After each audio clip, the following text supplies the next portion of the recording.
Happy noon, guys. Today, in the kinetics part, we can have a look over that effect of catalyst on rate of reaction. Right.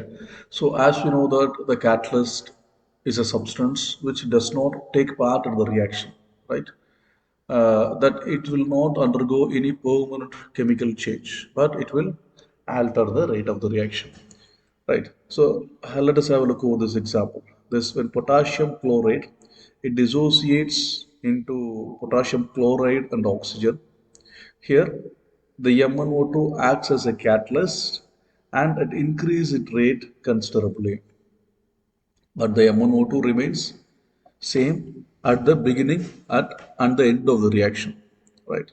And I use the word alter to determine the catalyst.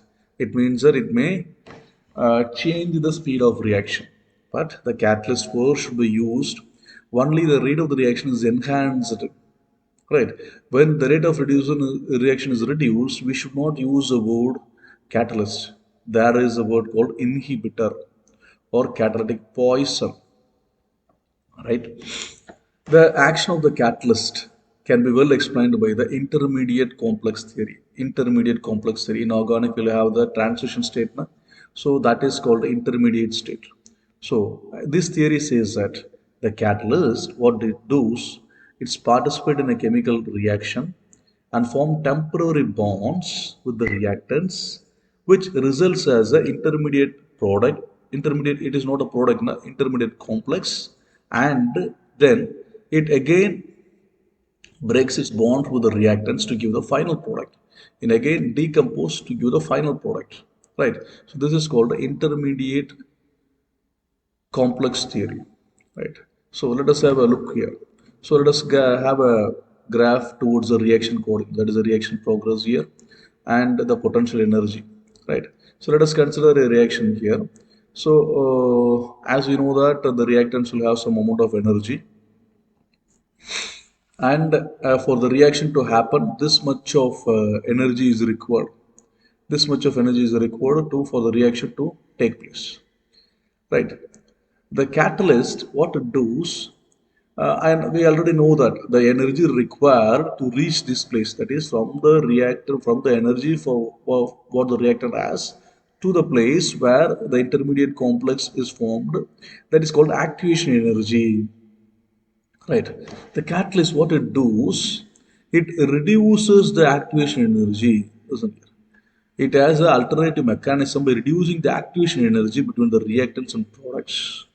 So thereby it makes the products to reach to the activated complex at this earliest energy, right? So it reduces activation energy. So this is what we are reading from the Arrhenius equation.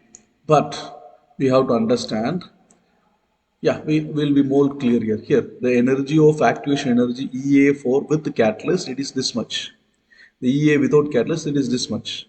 So the activation energy will require higher in the absence of catalyst, but the catalyst reduces activation energy of the reactants and the products, thereby it provides alternative mechanism for the reaction to happen.